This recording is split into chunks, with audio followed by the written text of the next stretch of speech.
Well, here we are again now, Thursday, to a Cornishman Day. Where's the time going, eh? I got to say it. I should know I shouldn't. I mean, we do like the Cornishman. Just a habit, I suppose. But I do like having a Cornishman. And it's in a bad old pepper. But he's ordering Cuba now. We got friends out abroad, and they said he isn't as hot out there as he is here. So it don't cost me nothing. Go down the beach and have a look at the lovely place where we live, looking from Hale over to St Ives, Carver's Bay, and all. But there we are. I hope everybody's all right and staying safe. That's the most important. Stay out in the midday sun. Don't get sunburnt. My gosh, there's nothing worse, nothing worse, especially for the children. Anyhow, we've got two birthdays here today. Sue Maxfield, great friend of ours. I hope you have a lovely birthday today, Sue, and enjoy yourself. And my nephew, David Smitheram. And I expect he'll have a day off, I expect, to celebrate his birthday. So, anyhow, look, I'm going to do one here from Liz Armand today. It's just a letter from Aunt Sarah Ann. Hoping this finds you as it leaves me at the present. My old stomach is playing up, and so are my poor legs, and I got cold in my jeans. But apart from that, I'm all right. You may be interested to know that old Uncle Nicky have gone dead. 95 he was. You know he lived up St. Just Way and had a donkey and cart. He and Rosie, his missus, would bring home errands from Penzance for people up St. Just. One day, coming home, they got as far as Mount Misery, and the old donkey took it in his head to go no further. Well, Nicky and Rosie pushed and shoved and dangled a cart in front of him. But would he move? Not on your life. So, said Nicky, I don't know what to do. I'll shiv him. We'll light a fire under him. That'll make him move. So they got some sticks and hay from over in the field, and you know what? That old donkey just waited till they had a rare old blaze going under him. Then he took 3 steps forward and burnt the cart.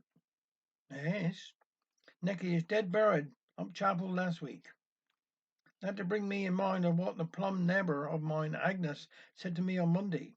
There we were penning out the white clothes when she said, and Sarah Ann, what do you think? I had the locust preacher to dinner yesterday. I said to her, no, my dear, you made a mistake. You didn't mean locusts. Locusts are they creatures in the Bible that devour everything in their path. Well, that's it, she said. That's the one I'm talking about. I went up yesterday to look after Granny Lizzie so that her daughters could go off on an outing. Poor old soul, I reckon she's tottling.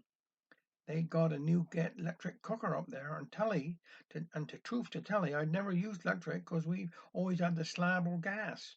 So I shoved in a few taters to bake with a bit of a rasher of pork on top, she and me. Set the knob to what I thought. Next thing you could smell burning, and there was a rasher of pork all scroved up, nearly ruined. I said, my soul, Gran, your electric oven is some fierce. She said, well, of course, we're very high up here. We got good draft for getting the oven up. I got a new neighbour moved in the other week. I don't like the look of her very much, a bit snooty and arty crafty. She said how she was going to have a housewarming party. I told her 100 of coal and a bag of logs would warm her house up better. She said then that the party was going to be a cocktail party, and would me and Alfred like to come? Well, I didn't seem very keen. She said perhaps we weren't used to such things. But I had her. I said, oh no, my dear, we'd have so many cocktail parties that are in our house that our old rooster haven't got a feather left in his tail. Well, we did go to her party, me and Alfred. 'Cause to tell you the truth, I've been dying to see what it's like in there. Well, you've never seen such things in your life. There didn't seem to be much furniture, so we had to sit down on cushions on the floor. My back was some bad next day. All the lights were out, just candles in bottles and jam jars round the room. I thought she might have had the electric cut off. But then I noticed she had something cooking on top of the electric stove. Whatever it was, I thought it had catched, for it smelled bram queer.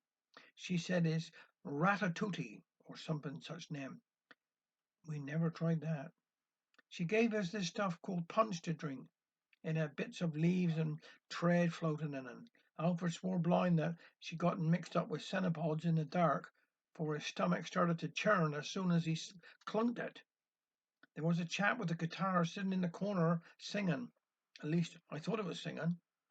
Alfred reckoned he'd had bit of that punch and was crying out with pain in his stomach. There was an argument going on over a couple called Trotsky and Marx. I said to Alfred, I reckon they're on television like Starsky and Hutch. It nearly come to handfuls of skin and fistfuls of air flying. Just then my neighbour decided to serve supper.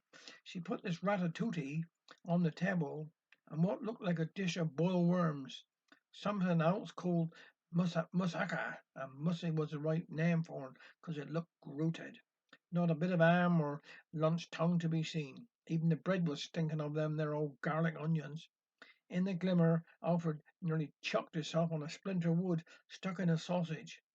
Then our neighbour said to Alfred, "Do have a little pizza."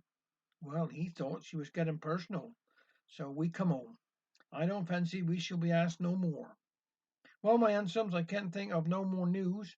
As always, Alfred to send his kind regards to all kind friends up there. Give the dear child a kiss from us, and look after yourselves, and take care. Have a nice weekend.